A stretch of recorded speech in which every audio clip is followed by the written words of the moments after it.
p.m. here on Tuesday, February the 28th, 2023, and we'll call to order this meeting of the Murphysboro City Council. I want to thank everybody who's here tonight. As we always do, we let our heavens rise, and we have with us tonight Pastor Michael from the Murphysboro Methodist Church, and we ask him to lead us in the invocation, please. Let us prepare our hearts for prayer.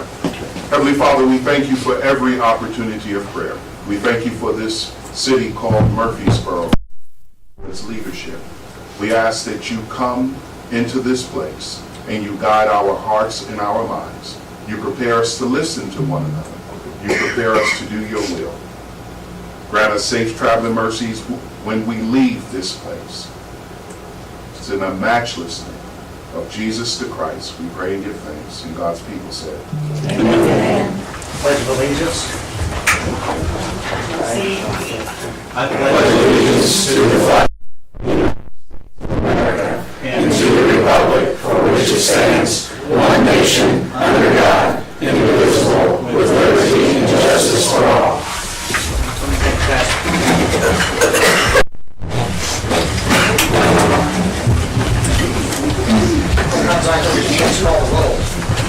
Alderman Hughes. Here. Alderman Curry-Whitson. Here. Alderman Campbell. Here. Alderman Austin. Here. Alderman Pittman. Here. Alderman Irvis. Here. Alderman McComb. Alderman Bastian. Here. Alderman Gladden. Here. Mayor Stevens. Here. At this time, I would like to request that the City Council accept an amendment to the agenda. I have under the mayor's report, which is at the end of the agenda, the appointment of Angela Jackson as Alderman for Ward 3. Of course, we know that Russell Brown stepped down from his position at the beginning here, and I provided some information about Ms. Jackson at the last meeting, and so I'd like to handle that item of business at that moment, if there's no objection to that. All right. Well, with that being said, I think that Ms. Jackson is an extremely qualified candidate. I've been able to meet with her and talk with her. I think that she'll be a wonderful addition to the council, and I would entertain a motion to accept her appointment. Look down, everybody has a motion. We have a motion and a second. All in favor, signify by saying aye. Aye. Opposed? Motion carries. With that, I'd like to have Ms. Jackson join me over here to the side of the council area, and I will administer this oath of office to her. Please raise your right hand and repeat after me. I state your name. I, Angela Jackson, Do solemnly swear do solemnly swear that I will support that I will support the Constitution of the United States, the Constitution of the United States, the Constitution of the State of Illinois, the Constitution of the State of Illinois, the ordinances of the City of Murphysboro, the ordinances of the City of Murphysboro, and that I will faithfully discharge the duties and I will faithfully discharge the duties of the office of Alderman of the office of Alderman according to the best of my ability. according to the best of my ability.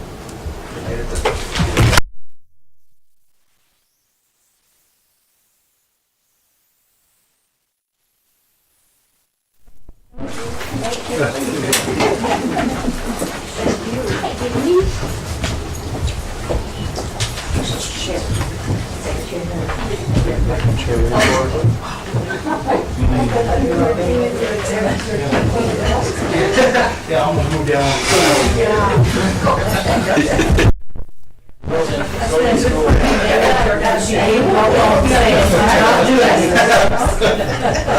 Test by fire. Very good. Well, so happy to have you as a member of the council. Thank you. And I didn't really give you an opportunity to say anything through all that. Is there anything you want to say? I'm eager to serve. I'm eager to serve the Murphysboro community. I was born and raised here, and so I'm looking forward to working with everyone. Excellent. Thank you. Thank you. All right, well, we'll move into the rest of our agenda this evening. A recognition tonight, and it is a recognition of probationary period completion by firefighter Alex Crawshaw. And I'll turn this over to Chief Steve McBride. I'm sure he has some things that he would like to say. And he turned out to be a pretty good firefighter. In fact, he's completed everything that he needed to complete in the first year. It got dragged out a little bit because of scheduling conflicts and all that, but so he is fully certified as a firefighter and emergency responder now. But that doesn't mean you get to quit learning. This is I call this isn't a job, it's craft. So my challenge is that you continue to learn your craft and perfect your craft and be a lifelong learner in the fire service, and you'll be successful.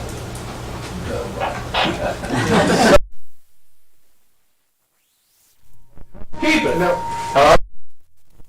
With this permanent shield firefighter for the city of Murphysboro.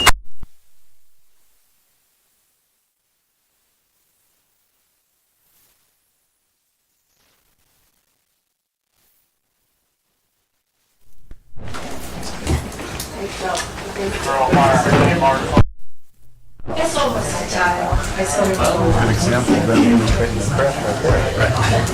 Well, let's say a perfectly timed fire call, not such a thing, but certainly illustrates the need, I suppose. So in any case, congratulations to Mr. Crawshaw for his work and his dedication, his completion of that paper. Thank you. All right, and moving on to our next item on the agenda this evening, we have the Historic Preservation Commission. We have members of them here with us this evening to do a presentation to Restoration Hero recognition to Amy Mills of 1616 Walnut Street. And so I believe we have Mr. Barnett with us.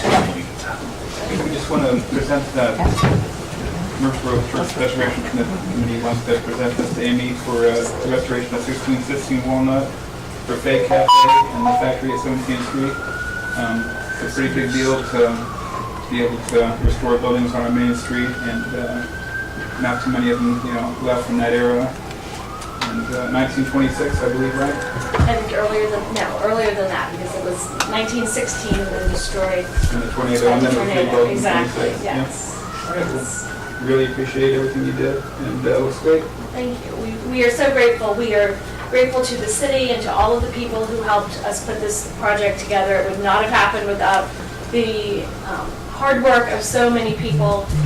Super grateful to Samurai Construction, who helped us complete the work, and really proud of the fact that this will generate over $1 million in revenue this year between the factory and Fay. So upward and onwards. Thank you.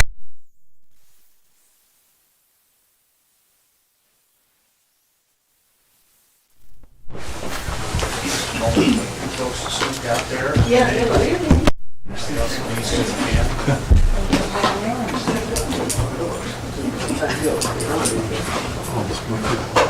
All right, we'll move into our next item on the agenda. That's from February the 14th, 2023. The only thing I noticed, and I don't know if it was online and everybody's, but there is the first page of minutes is duplicated on the inside page. It's just a copying error type of thing, so no amendment to it, it's just additional. Yeah, there was such a good segment of government that we had to bring it to time. But if there's no other amendments to the minutes, I'd entertain a motion to accept as presented. So moved. Second. A motion and a second. All in favor, signify by saying aye. Aye. Opposed? Motion carries. And next, we have the accounts payable registers. This is 551, 554, and 555.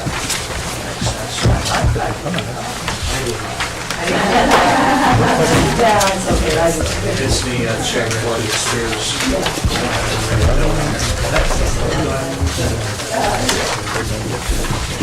And of course, the one check is of course for the purchase of the Spears building, which was closed upon today, this afternoon at 2 p.m. So we are now the owners of that property. I don't have any questions, I just want to keep track of tourism, because they had they had $2,800 on here this month, and I know we're early in the year, I just think that we need to make sure that they are letting us know. They have donated to some really nice events that occur in Murphysboro that they haven't donated to before. And Donna looked that up for me to see if they had or if it was a different amount. I just think that we need to make sure early on that we aren't waiting until the end like we did last time to say, well, they're really going over it, so that's just an observation. Okay. Is there a motion to pay the bills? Okay, we have a motion and a second. All in favor, signify by saying aye. Opposed? Motion carries. Takes us into our committee and commission reports. So first, we have budget and finance chair by W. We have no items under old business and new business. We have financial statement. That's got everything. Thank you, WJ. So these reports were not in your packet over the weekend. Brought them tonight. Hopefully you've had a chance to glance at them for a few minutes. What I have tonight is the income tax report that we do every month. In February, we were down from last year at this time with $104,000 this month. Still pretty good, well above the February average that's been running. So, but is it a trend? I don't know, because we were up last month. So I kind of told you during budget a little lower. Know if we'd be having the statewide revenues that we did in the previous year, and tax practitioner standpoint, that is ringing true. I don't see near the investment gains that we had in 21, so that probably will have some effect on this, but it's way too early to get any kind of real trend analysis. Anyway, I think we're still okay, and it's extremely hard to extrapolate this from 2 months, but I think we're, so far on target to meet our budget.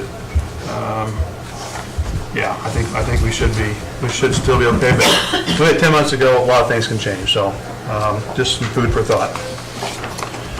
The next item I have is the healthcare cost spreadsheet that we normally do pretty much every month. And again, we only have 1 month of data here. For the month of January, we spent $50,058 citywide in healthcare between general fund and water sewer, which equates to about $736 a person. That still is kind of on track with what our typical average has been. We did month on the HRA, the second grouping, the $13,985. That is higher than average. The average is probably somewhere around 7,000 or 8,000. But we've had many months where it's been more than the 13, so it's not an outlier necessarily. You see, on a new policy year, you're going to see higher numbers towards the beginning of the year anyway. That's still certainly within the margins of what we budgeted for. So we're in good shape so far there. But I bring it to your attention because it's obviously the second biggest cost we have behind the salaries and benefits. This is number 2. So third report we have is the general fund operating expenses and revenues by department versus the budget. So for the month of January, we spent $504,000 in general fund. For the same period, we budgeted $616, so we're 111 ahead. And again, remember the components of our budget this year, where we passed, the $964,000 deficit budget, so we can spend the ARPA money. We haven't spent that yet. So again, we have to keep that money at the door this year. That hasn't happened yet. One thing I'll note here is that on the insurance department, you said we spent 51 and we budgeted 31. That's a timing issue. Some of our policies, I'm not sure if it was the workers' comp or if it was the building and casualty, but those are billed in quarterly increments. Yeah. So I think that's just a timing thing. We paid it in January, and the budget should catch up the next 2 months. The revenues, we brought in $550,000 in revenues, and so we budgeted $536,000. And so that's, it's always nice any month when you can be under budget in expenses and over budget in revenue, right? So for the month of January, we have a surplus of $46,000. And of course, we budgeted for a loss of $80,000 if you spread payment out across the year, which we're kind of doing on this spreadsheet. So it looks like it's a lot better than it really is, I guess I should say. The next one, and final one, I believe, is the budget to actual.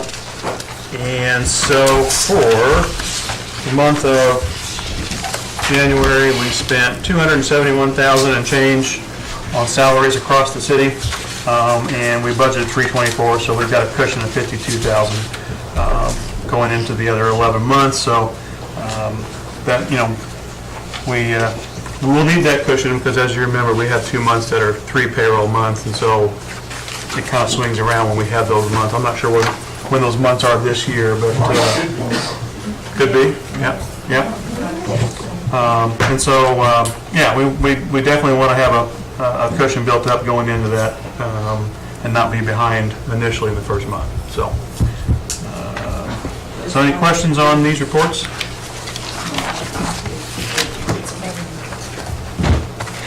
Thank you. And that's the only item under new business. Is there any other comment under budget and finance? Hearing none, we can move out of budget and finance. Thank you, WJ. It takes us to building and grounds chaired by Mike Austin. Mike? Thank you, Mayor. Under old business, we have none, and under new business, if the council remembers last council meeting, we heard from Pastor Nathan Borish from the Ministerial Alliance regarding the Safe Haven baby box. And I believe Attorney Blake, you have some information for us this evening, don't you? I do. Yes, I read over the materials that were provided at the last meeting. I also did some research under what current Illinois state law says. This is not something that under current Illinois law the city would be in a position to do. The state of Illinois does have a safe haven protection law for newborn babies. It's known as the Abandoned Newborn Infant Protection Act. It would apply to infants 30 days or younger. It would provide for a parent to anonymously relinquish a baby to certain facilities. That would be a hospital, emergency care center, a police department, a fire department. What it requires is that the parent would make a personal exchange of the infant to personnel at one of those facilities. It does not allow for a provision such as a baby box, as in the proposal, that is allowed in some other states.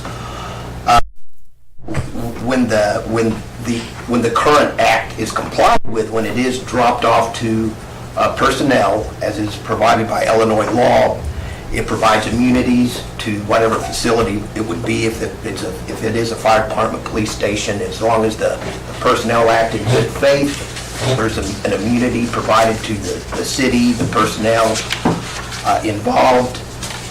If the act is complied with, the parent who would drop off the infant, which can be, as I say, can be done anonymously, but it has to be, the act is complied with, that'll also provide protection to that parent as far as any criminal prosecution for abandonment or neglect, as long as there's no evidence of any other type of neglect or anything as to the infant. There was actually a bill proposed from the House in 2021 that would allow type of a device, such as a baby box. It never got out of committee. So unless there's going to be at some point a change in Illinois state law that would allow this type of device, then this is something that the city would not be in a position to do. It could not do by ordinance. If the city attempted to do it by ordinance, then there would be if something had the parent have any immunity as to criminal prosecution. The city would And face that's my question liability. is, what happens if we do it? If you did it anyway and something, the city would face liability. Insurance would not cover the city because the city would be acting clearly in violation of state law. City personnel involved could possibly face criminal prosecution if they did. It's not something the city I would advise strongly against the city considering enacting an ordinance that would do something contrary to state law in this fashion. Really upset. I think if we could say one thing, we should. And statistically, we know that if if the parent is unable or unwilling to take care of that infant, that their chance of throwing that baby in a trash receptacle is higher than handing it to children or even if there's no reason. I'm sorry, I just have to voice my opinion. I am horribly upset over the fact that Illinois does not allow it. It's just a statement. I'm not saying that I think we should go out and do it, but I think that we all, as citizens, need to be really cognizant of that when if we could get it back in committee and get it out of committee, I think it's something, no, they're not going to be lined up 3 blocks down, but if you say one, maybe it's worth it. Well, I suppose we should probably communicate with Mr. Moore. Well, absolutely, and I'm glad Marty's here because we have just launched a campaign, and we've already raised $2,000, by the way.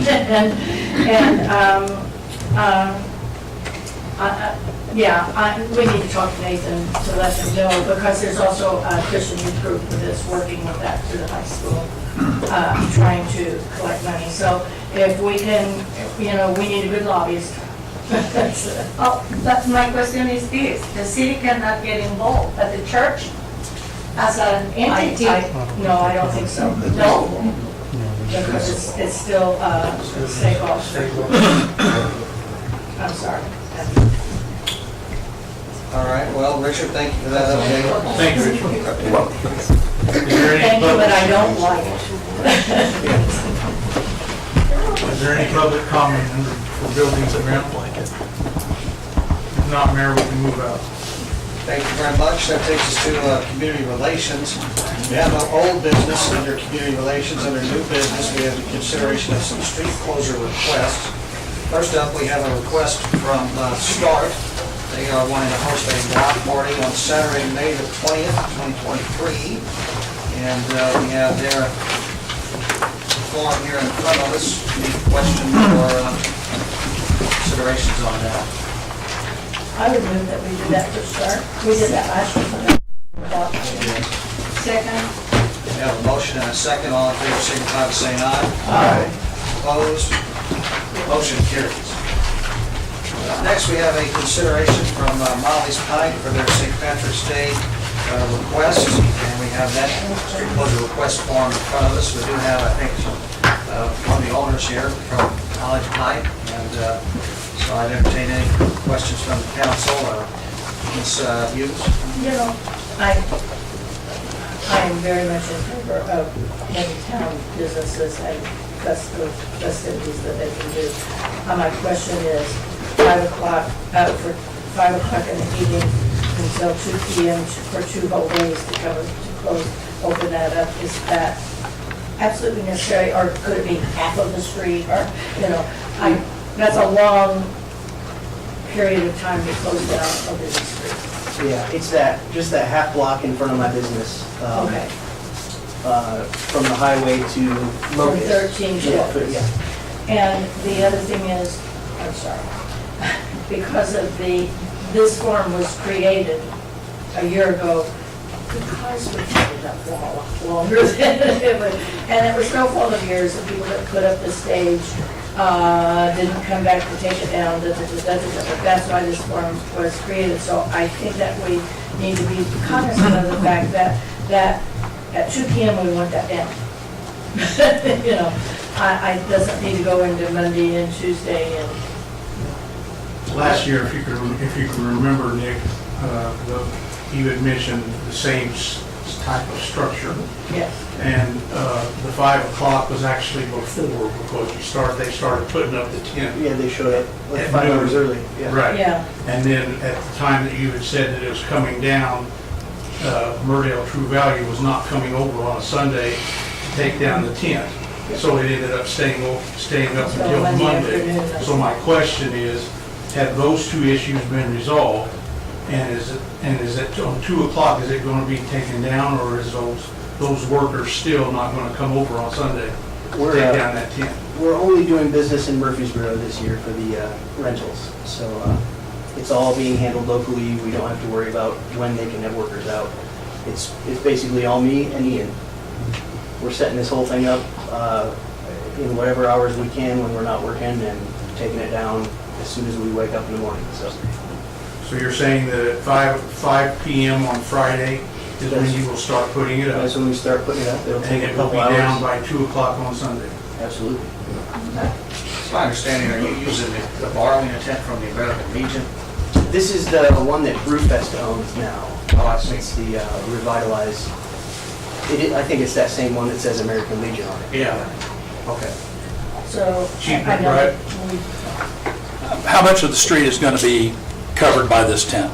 Because my concern is being able, if we have residential apartments above these businesses, being able to get a fire truck down there if we had an issue.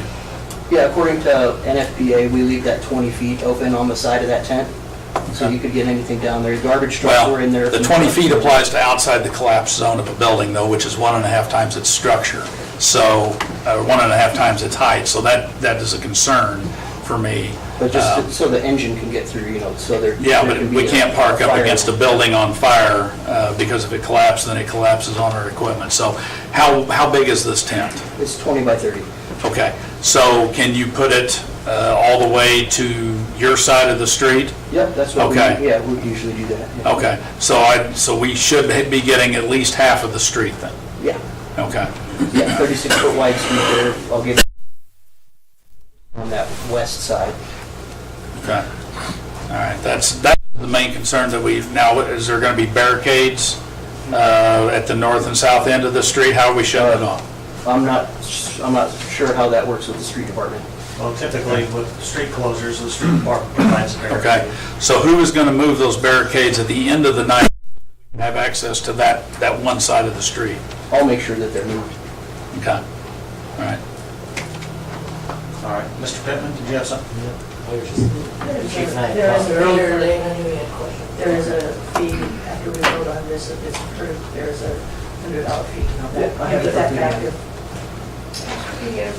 Derek, you good with this? I don't see you. I was busy with Tim on Friday on a certain class. I didn't mean to put you on the spot, I just wanted to make sure you were okay with it. In the future, when you submit that, if you put a little diagram, it'll really help us out Yeah. as to what, some of the other entities will, like if they have a street run, they're showing us a diagram would be very helpful so that we can answer those questions ahead of time. It's a learning process. Yeah, thank you. All right. Is there a motion to approve the street closure request? I so move, Mr. Mayor. We have a motion, is there a second? Second. All in favor, signify by saying aye. Aye. Opposed? Motion carries. Thank you for being here. Up next, we have another street closure request. This one comes from the Jackson County State's Attorney's Office. They are having a Special Olympics polar plunge event on March the 15th, 7 a.m. to 4 p.m. is when they're going to use that lot. Anybody have any questions about that? I know they posted this last year. Okay. Second. Yeah, motion and a second. All in favor, signify by saying aye. Aye. Opposed? Motion carries. Do you have public comment on community relations? Come out of that, and we'll go to other by Mr. Mike Thatcher. Mike?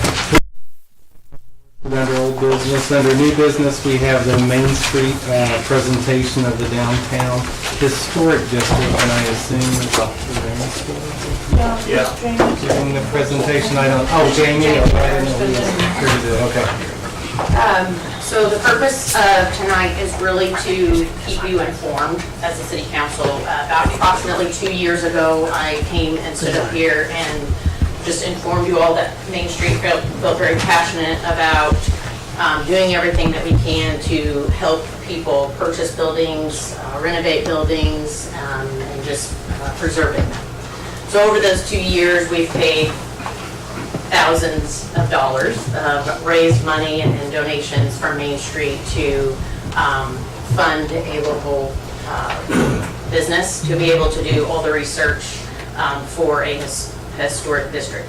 It's not guaranteed, so that money could easily have been wasted. The process is long, a lot of research. I'll let the expert talk a little bit about that. But really, we're just here, Main Street here is just to keep you informed. We've not put this out publicly yet. We felt as though this was something that we needed to explain and present to you all just to keep you in the loop as to why we're doing this.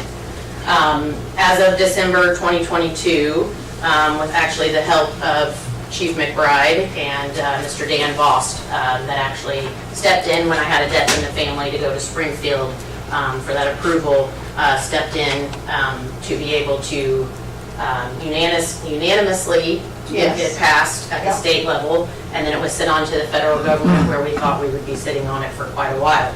In December 2022, they established an actual proper name of the Murphysboro Downtown Historic District, which is the only one of its kind in Southern Illinois. They gave it its federal number. So basically, in short, we will be discussing plans on moving forward with this. Again, I want to be clear in the fact that what Ms. Zinzor is going to talk about tonight is not the permanent. There are options that we can do to include other structures, and we can make this additions to this throughout the years. But this is a start, and that's what we wanted, a start to be able, we're creating a plan to contact all the individuals that own buildings that would fall into this historic district. So Main Street is planning that. We will be providing an access to map via our website that hopefully we can get linked to the city website, so that when people come to town and maybe want to purchase one of these buildings or are a current building owner, they know what to do, and we'll have information on who to contact as far as the tax benefits. It is made to dovetail off of the enterprise zone and the TIF district that we are already happy to have put in place. So with that being said, just to explain a little bit about what this means for our town, Rachel is going to do a small presentation here. So. Thank you, Jamie. Darren, would you just kill one bank of lights so that Could somebody, presentation? I'm going to stand over there, and if somebody could just press a forward button on the computer for me or something. And I think I'll reach if I just go turn it around. Great. Now this doesn't end. Okay. I'm going to stand over here and hold Barbara's hand. Thank you. Something I did right today. No, I'm fine.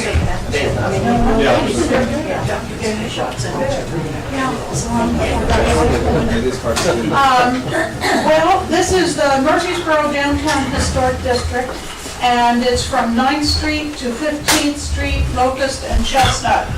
So, start for a historic district. The creation of the Murphysboro Downtown Historic District was recommended in the new Murphysboro City Plan. So we already had a seed planted there. And then the historic district development is recommended on the National Main Street Program as a tool for commercial development and town stabilization. And then Murphysboro Main Street hired my firm, Southern Illinois Historic Preservation, to begin the application process. Just a word about that, you have to request to apply, and requesting to apply takes about a year. And then after that, then they say yes or no, and then you get to write the application, which takes another piece of time. So the Murphysboro Downtown National Register Historic District nomination form was completed by Southern Illinois Historic Preservation with funding provided by Murphysboro Main Street, Inc. The Murphysboro Downtown National Register Historic District will serve to ensure long-term preservation of downtown historic buildings and spur economic development and commerce. Creation of the district allows individual property owners interested in rehabilitating their buildings to apply for a combination of federal and state tax credits once the building is certified by the National Park Service. The nomination form was approved by the Illinois Historic Preservation Agency October 28, 2022, and forwarded to the National Park Service, of which I received an email December 23rd saying it had received its number. That was a lovely Christmas present. Yes, I remember jumping up and down. Okay, next slide.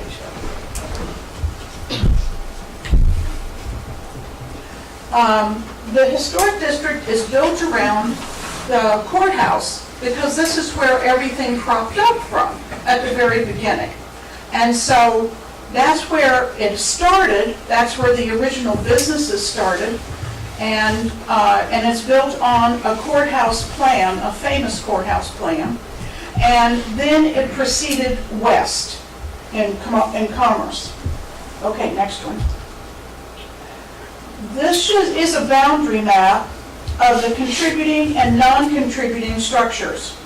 One of the things that's important with the historic district is you have to have a very high percentage of contributing structures in order to have the district. It's also important to know that what we did is we did an initial survey of approximately over 100 buildings and properties.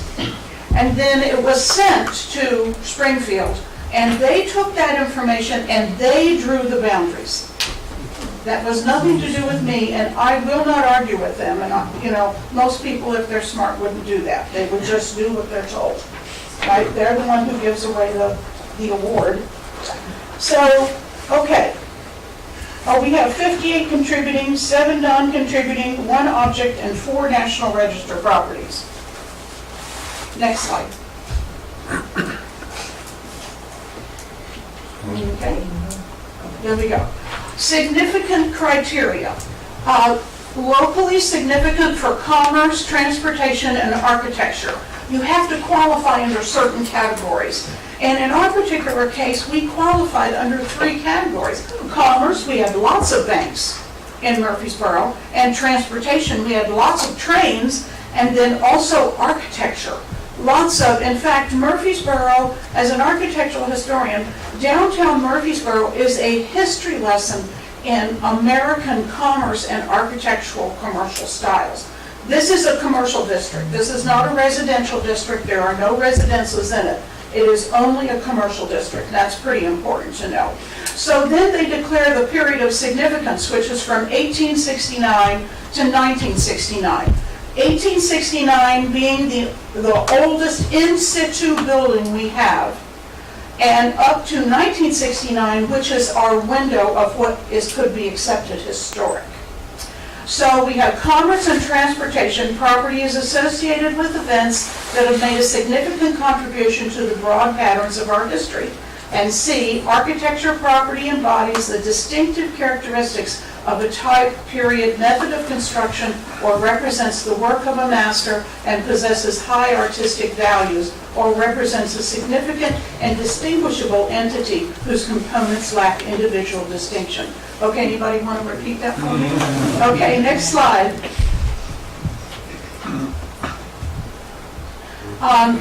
Yes, here we have the voucher bank building. These are qualifiers under commercial, and then the Jeffrey building because of commerce. Next.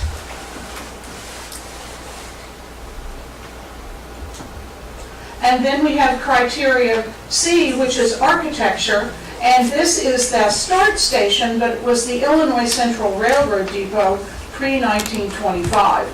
And it's Chateau-esque. So I know if anybody looked at that building, it's particularly wonderful. And the young man that designed this building for the railroad died the next year. So he was designing just explicitly for the railroad. So that's kind of makes it even a little bit more unusual. Okay.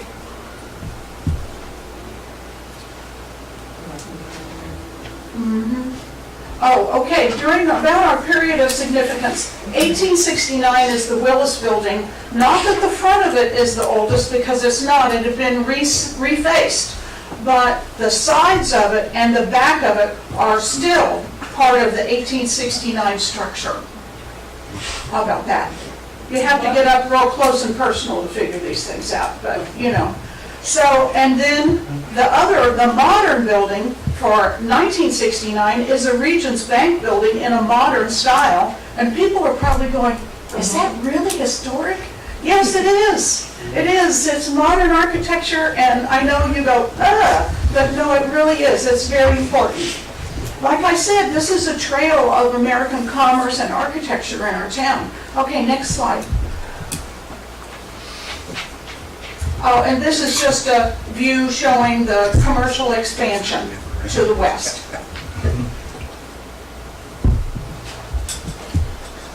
And then we have, okay, next slide. Then we have, I'm not going to talk just a minute more, but I do want to tell you this, that one of the things that Osa's the Wonderful Laclede, which was refaced, I thought it was going to be my oldest building because it was originally a clapboard building and built about 1860 something. And part of it may still be in there, but it's not really, but it was the brick that was added on in the 1880s is still there, but then this was redone in 1909, so I couldn't consider it that, but it is one of my favorites. It is a tapestry brick commercial style building, and one of the things that particularly happened during this bit of research is that I kept seeing these buildings, next slide, downtown, that had these little squares and triangles on them, and they were repeating all over these buildings. And it come to find out that Rudolph Gill designed those buildings. He designed all of those buildings, or he refaced all of those buildings. Okay, so then here's two other pieces that are particularly interesting, the Masonic Lodge. And if you haven't taken a look at the Masonic Lodge, you should. You should ask if you can go in and see it. It's all original. And the United States Post Office, here's kind of a funny story. Okay, how did we get a United States Post Office designed by the Federal Reserve architect, chief architect? How did that happen in Murphysboro? Well, apparently Mr. Smith, who was a congressman from here, died. And he was the one who established the rural route mail, whatever it was, not software, but you know what I mean.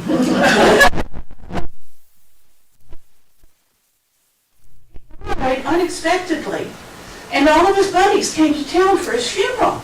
And they were like, well, we really need to put a monument up to him. So they got the Federal Reserve architect to design a building for him in his honor. Now, isn't that great? Okay, let's see. I have tons of slides, but you don't want to see all of them. We have a lot of different styles. These are some from the newspaper drawings from many, many years ago, I think from 1883, something like that. And most of the buildings originally in that one part of downtown behind the courthouse were Italianate, which is very fitting for that time period, which is a late Victorian. Okay. And then we have two Queen Anne's. Now if you say, oh, you haven't seen those Queen Anne's downtown, well that's because you're not looking up. Look up, look up. Okay? And they have cladding over them, which is a covering to cover up all of the accoutrement that's beautiful. All right. One more, maybe. This is Gill. I do have one other thing to tell you that's very important about him.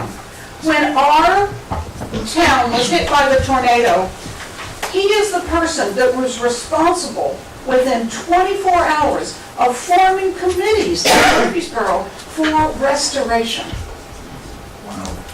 Yes, and within 24 hours, they had committees for everything and for how they were going to restore the town in a year.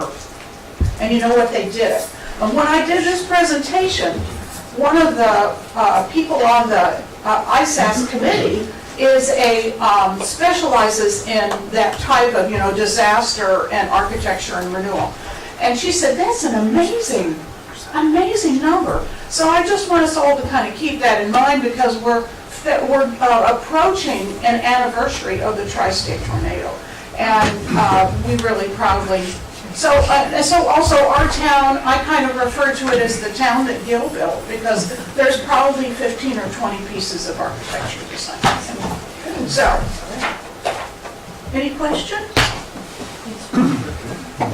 Very interesting, thank you. Oh, it's great fun. Okay. Thank you.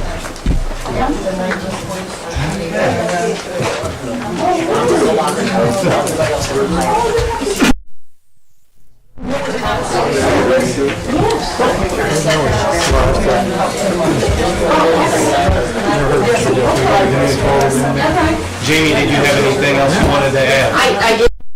As far as Main Street goes, we plan to give updates to you all as this progresses, and we'll be working together on getting the links on the websites and things for the future. So just wanted you all to be the first ones to know before we, went forward. I do have something to add. Yes. I love to recognize Rachel for the incredible work and time that she put into this. I know that it was a behemoth project, and I'm very excited to be part of Main Street who funded this. I do think in retrospect, I'm very disappointed that Fay, 17th Street, the warehouse, the depot, John A. Logan Museum are not included in this historic district, especially being high contributors to the economic drivers in this city. In retrospect, I think our committee, and I take responsibility for this too, should have had more oversight and maybe should have gotten more updates because I would have liked to have known this before I was blindsided by this news a few weeks ago. And, I'm just looking forward to seeing how this will be rectified and added to in the future. I have a question. Jamie, didn't you say things could be added? Yes. Okay, and the process for that is easier than the original process? Not really. Okay. It is that would be. Well, and It is I a have to process. reiterate, that this wasn't my decision. And even if there'd been oversight, it wouldn't have made any difference, because all we're supposed to do is put the information in front of them, and they make the decisions. It had nothing to do with me. Well, I'm getting a little bit of different information from Landmarks Illinois, but we can just, none of that needs to be discussed now. I'm the local overseer for Landmarks Illinois. Well, I think the overall benefit to downtown is going to be a positive one moving forward, and if there's things we can do to revisit the area and include additional buildings, I'm sure that people of good faith will do so. Okay, with that being said, do we have any other public comments? Okay, Mayor, with that being said, we can close public improvement and move into public works. Thank you very much, Mr. Bastian. I will cover Public Works in Mr. McComb's absence this evening, unless Gary joined us on the line and I don't realize it. We have under old business discussion regarding costs for salt storage. This has been a frequent contributor to the agenda. Darren, I suppose we don't really have anything new here at this time. Okay. Under new business, we have the consideration of declaring water department vehicles as surplus. We have a 1998 Dodge, a 98 Ford Explorer. Mr. Lee, anything you want to say other than these vehicles are served their community well? They have, since 1998, which is 25 years ago. Okay. Yeah, they still live decent. Of miles. To make them part of the historical district. But they're prepared for surplus that can be taken to the auction or however they want to go about that. But they're prepared and ready to go. They've been debadged and all the equipment's been. Will you cry when they go? ready to go. I don't believe so. Yeah. I don't think so. Is there a motion to declare the 98 Dodge and the 98 Ford Explorer surplus? So moved. Second. A motion in favor, all in favor signify by saying aye. Aye. Opposed? Motion carries. Next, we have the consideration of a purchase of a Ferris ISX 2200 mower. We have a estimate here from Coleman Lawn Equipment. Looks like it's about $11,216. Yeah, $11,216. We have,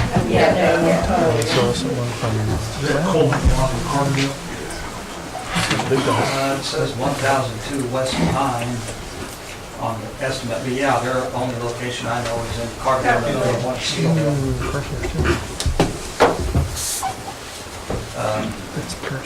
We need a lawnmower. Who's gonna be mowing grass with a Pat? I don't think we'll get that much out of those. Let's try. It's actually for the street fund. Okay. We haven't made that decision yet. We got the last one, it was one guy, he used it for about 6 years before anybody else ever got one. Okay. You know what's going on with it down there. And is this in the budget? Yes, it was both. Okay. Okay, that's a good thing. Is there a motion to buy the mower? Where's it done? Second. We have a motion and a second. All in favor signify by saying aye. Aye. Opposed? Motion carries.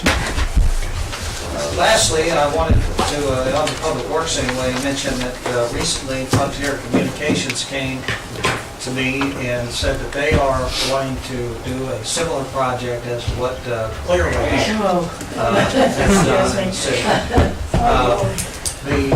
I think thing that brings me a little bit more comfort about their process is that Frontier has about 65% of their project that will be overhead, and only about 35% of it will be underground because they are on our utility poles already for some of their service and have agreements to be able to stream there. I know that the council's aware that myself, Darren, Tim, Charlie have worked to create a new permitting process that is going to, slow down Clearwave, although they are, I believe, getting close to restoring work. I'll talk about that in just a moment. But Frontier would be subjected to those same permitting processes, which I think are much more stringent, allow the Public Works Department to review the work, and only allows for one permit to be active at any one time. And so I just wanted to make you aware that Frontier had come to us with that, and we'll be working with Public Works to. And frankly, I've called every other community that Frontier has been in, and West Frankfort, Carbondale, Harrisburg, Marion, all say that their experience with Frontier was totally the opposite of what the experience with Clearway had been. And so, That permit that you guys were working on, I know it had this district for a permit. Right. That's only for boring, right? That doesn't count those. no, it's Right. only for Permit is just for the, directional boring. I do have a question, Mayor, and this is with my magic eye looking to the future.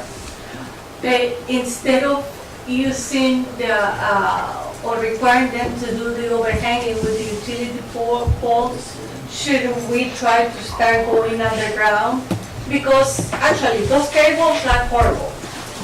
They whatsoever. Well, I think that it's Frontier's design and their preference to, because it's much cheaper. Exactly. And I don't know that I necessarily have the authority to push them to go underground. And honestly, with as much trouble as we had with the directional boring with Clearwave, the more they go overhead, the happier I am. Yeah, not necessarily. Yeah, it's just that I see Main Street, I see the Historical Society, I see downtown, and everybody making a majestic effort to make a town more beautiful than what is already. Well, I think it's important also to remember that we are still awaiting the response from the Illinois Transportation Enhancement Program grant for all new light poles downtown and additional improvements. And I think that some of that grant award money, we could look at, what are we doing with our utilities along Walnut Street specifically, but, you know, to provide a certain aesthetic, but I wouldn't want to, you know, tell Frontier they needed to be boring in the neighborhoods where they could be overhead. I think there is some concern, at least in our area of the historic preservation area, and I'm going to use Rachel's Corner as a, It's the official name. Yeah, that's right. It's like Molly's Pine, Graves. On on Oak Street and 16, there are 6 poles there. Well, what happened is Ameren came in and put up all these poles, which was wonderful, but they won't take down the old one because Verizon's and Mediacom have things on those old poles. So, and, you know, they can't move them over. So there's 1, 2, 3, 4, 5, 6, you know, it's like, I would like to, you know, I'd love to see them underground, but that isn't gonna happen, we know that. But if they do this, it would be really nice if they could like eliminate some of those extra holes and get all this stuff on one. I think that's. And they will, once they're, I mean, I'm not blaming Ameren. No, they can't move those other wires. I know they can. They'll remove the old pole. They will pull, but what we can't do, what we haven't been able to accomplish is getting these other companies to move their things onto Ameren's new poles, which is not Ameren's fault. So should we do something? I'm sorry, that's Can we do something? Well, I mean, I think it's something to be considered when they start doing this, that we need to voice that concern. I think it would be good for photos of those poles to be taken and sent to me so that we can then forward those to the. And I'm only using that as an example. It's all over. I mean, it's not, But it is really fun to look at. Sure, but one example would be, you know, an example of things in other neighborhoods that we could Yes. perhaps start asking some questions. and I'm, like I said, I know that's not a city thing. I understand that Ameren can't remove those other poles until those people, the other companies move those, but it would be nice if they could all be compiled. All right. Is there any public comment on public works? Yes. Is the difference between having it swinging in the air versus in the ground and downstream maintenance costs. Because we've had trucks running into poles and snapping it off, killing the power and the cable and everything else. We've had storms come through and knock down wires or anything. Those maintenance costs, those are downstream and they're long-term. And being without power for 10 days after a derecho wasn't a lot of fun either. So if it was buried, we'd have a lot less of that later down the line. You know, there are considerations and things, but besides aesthetics, yes, they're ugly, but I can live with ugly as long as they don't fall down. Of course, that's not a city thing. No, it's not, but Unfortunately. it can be. I wish we Is there any could. way that it can be encouraged? I didn't say do it, force it, I said encourage. Well, I don't know the answer to the question. I'm sure that there are communities that, you know, adopt ordinances that say that perhaps construction or something where possible. Can get started on something like But, that. you know, I don't pretend to know all of that. Oh, I have no clue, so I'll confirm that the ITEP grant does include payment to bury the lines along Walnut Street from one end of town to the other. And Greater Egypt would be the resource to contact, or their grants that the city could have to pay to bury lines offside the main street. Thank you, Jane. Doesn't mean we'll get it, I'm just saying that's the resource to get that. Is there any other public comment under Public Works? Hearing none, I'll come out of Public Works and go to Public Safety, chaired by Mr. John Purvis. John, you want me to handle these items? Yes, please, Mayor. Under Public Safety, we have no old business. Under new business, we have another surplus action, consideration of declaring 2002 Ford F-150 animal control truck as surplus. Everybody knows this truck. Wandering around like a...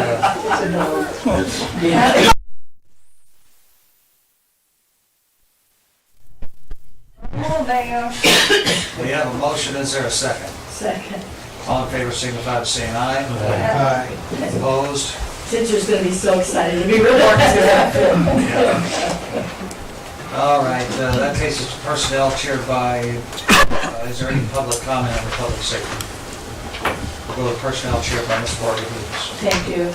There's no old business, Mayor, or no new business. I have a small comment. I had the wonderful opportunity of spending a good part of the day with Angela today.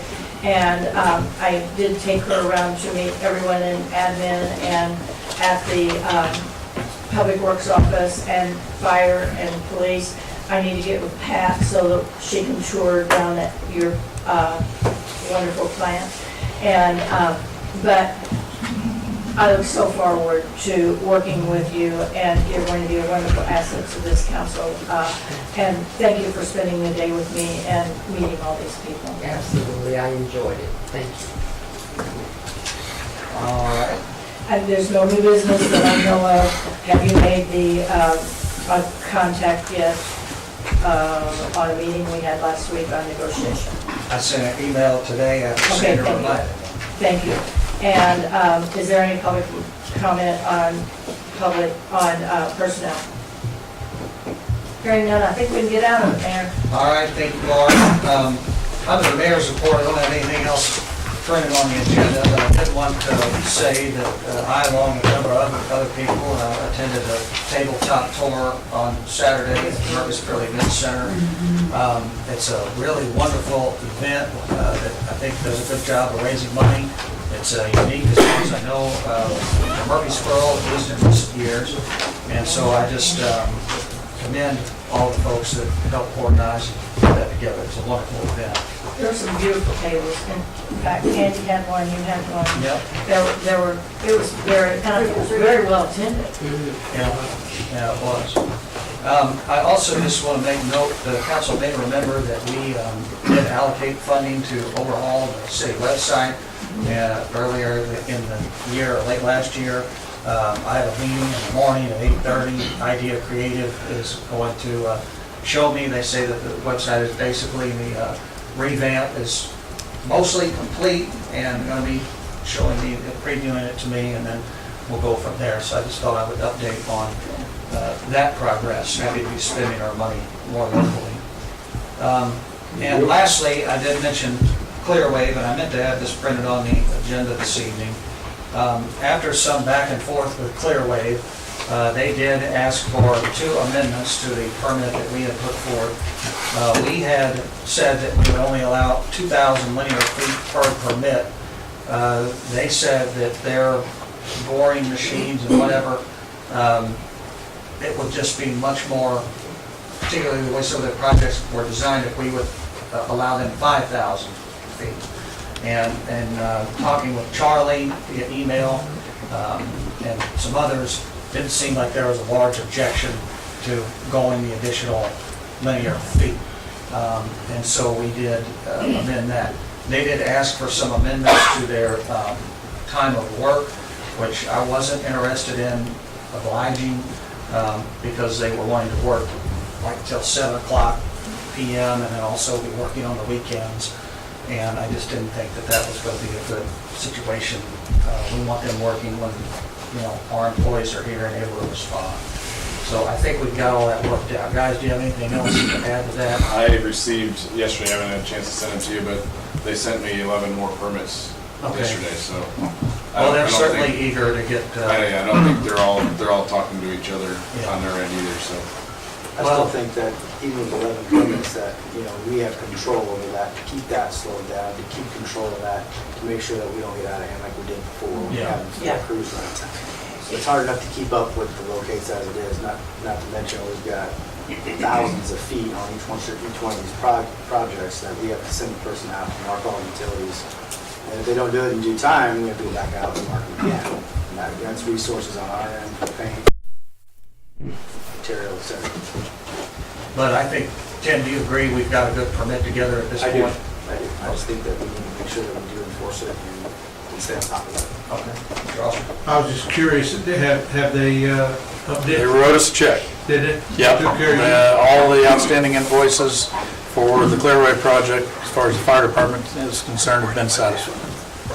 And then hopefully, and then I guess it's built into this contract that anything that occurs during this 5 year will be paid for before the next one will be issued, I assume. Correct. And Okay. that's all language that was adopted and drafted by our attorney. Okay. So- All right, well, that's all I have under the mayor's report. We'll go to council member requests. Yes, I don't have any request. I would like Thank you, Council. to commend the Public Works. There was a big sewer breakdown under Shoemaker last week, and they had to close down Shoemaker on Friday. I mean, this was, what, 12 feet deep or something? And they got that done in one day with taking all those departments, both of those departments together and working full force on it. And I can't commend you enough, thank you. I mean, that's such a busy street, if it's closed off very long, that's the problem. That, and that's one other thing, what it was, it's an old brain. Go ahead. But thank you, guys. Ms. Curry-Witzman? I don't have anything here. Okay. Ms. Campos? I just want to welcome Angela. Hopefully she will join us next time and this time. But also I have seen a water department in public work working really hard even on the weekend. And that is really appreciated because while we all were home with our families, they were out in the rain and stuff working hard. I know that they get a salary, but it's the heart what it matters. So thank you guys. Thank you, Ms. I Campos. remembered my other one. You remember? They I poured know. over 700 feet on 7th Street today. Oh, excellent. Oh, yeah. We're making good progress. I didn't get rid of River until about 10 till 6. Mr. Austin? I have nothing, Mayor, thank you. Okay. Clerk Hunziker? Mr. Pittman? Ms. Jackson? Bastian? Black? Now, Mr. Irvis? Thank you. That'll take us to department reports. Attorney Blake? Nothing to report. Ms. Ripley? Nothing. Mr. Evans? Nothing, thank you. Chief McBride? Nothing, thank you. Chief Ellemeyer? Yeah, I have one thing. If you guys remember, about 4 months ago, there was a citizen come in front of the council that was involved in an accident at Williams and Walnut, right there by Mobile Mart. His main concern was cameras, but my concern was why are we having so many accidents there? So I went out and monitored that stoplight, and what's taking place is your east-west traffic that are coming to Murphysboro, heading to Carbondale, the ones that get in the left turn lane to go into Mobile Mart, or the left turn lane to go toward Sergio's. There's a green arrow, but it lasts for about 3 seconds. And then it goes to a solid green for a minute. And people are rolling the dice and pulling out in front, and that's, most of our accidents are broadside because of that. So I went down to the Walmart intersection at Country Club, because we only have one accident per 10 or 12 there compared to the other intersection. So when I sat and monitored those stoplights, the left turn signals of going east and west, they stay green, an arrow stays green for about 8 seconds or so, and then you don't have a green light to go on. It's just the arrow, so you don't have anybody taking the chance of pulling out there. So me and the mayor got together, and I filled him in on that, and he contacted me. I'll kind of let him take it from there, how that's come out. So I contacted IDOT, and this is what I've found in the past as well. IDOT's default position is always that they're in the traffic flow business. They want traffic to continue to move. And I said, well, one of the problems is that the way these turn lanes are designed, when you're sitting in that turn lane to turn north onto William Street, and there's traffic in the turn lane getting ready to turn south, if there's 3 or 4 cars stacked up, it obscures your vision to whether or not there actually is traffic oncoming. And so I mentioned that in my conversation with them, and they said, well, then we'll turn lanes and sync them over to the center so that you'll be able to see. Well, that seems like an awful expensive option when you could just change the green arrow. Tell me. I wanted to bring it before the council because I wanted to make the council aware, because I assume nobody will have any objections. that I'm going to send IDOT a formal letter requesting this change on behalf of myself and the council, because it just makes sense from a safety perspective. And the idea pushing a button, right, that you would turn lane, sort of nonsensical. We've had a couple more just in the last 2 or 3 weeks right there that it wouldn't happen if they would do what we request. Yeah, well, the roundabout there. So, thank you, Chief. Mr. Van Waring? Nothing. Mr. Shepherd? I have nothing. Ms. Volley? Nothing, thank you. Mr. Iser? Just went real quick, if you've been on Walnut Street there, the 500 block, you see some construction happening in Ameren, starting their remediation of the soil there. They're removing the concrete. We voted 2 council meetings ago to block off 6th Street. I've posted signs there for basically the one neighbor that's there. When I get until the end of the week, try to get their vehicles moved, but then we will shut that down because they will be having trucks flowing in there.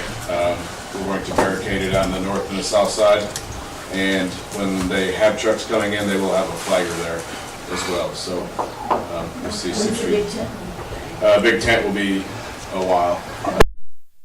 With all the debris, the trees, the topsoil, and so forth and so on, the tent won't go up until they actually start digging down where the contaminants are at. So, Thank you, Charlie.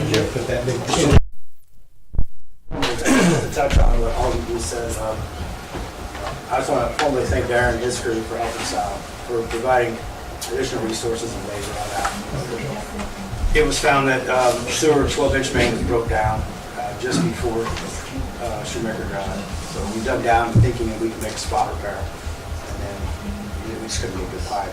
So I made the decision just to saw the road and go across the road. We ended up like 190 feet of new main, so that's great. That clay tile just doesn't hold up. I wish maybe Rudolph Gilsha made clay pipe too. Yeah. It'll last a little bit longer. But this came after the Monday, which was the holiday, which I think is what Alden Campos is referring to. We were in her neighborhood because we had kind of a similar situation and had to replace about a 30-foot section of 8-inch seam. So hopefully that's it for the year, but I wouldn't count on it. It's just favorite. Are either of those ones we had already lined or anything? No, and in fact, they weren't even candidates for that. I mean, that's just it. It's literally like throwing a handful of corn, you just don't know where you're gonna hit the right one. But that alley, there is a magnet with you. Every year you guys come over there for some loving reason. Yeah, whatever. A loving reason, yeah, that's Yeah, all. there is a study kid and, That's right. yeah, but you work hard for a couple of days over there. Yeah, it's tight back there because, you know, it is an easement, and I think originally it was platted as an alley, but it never was developed as an alley. But there are utilities there. Yes. But there's also fencing and sheds, and it's tight. You can't get back there with anything on the tires on it. So you have to get like an excavator with tracks to go back and do the excavating. Everything that you take in there has to be hauled in there by hand. It's difficult to work there.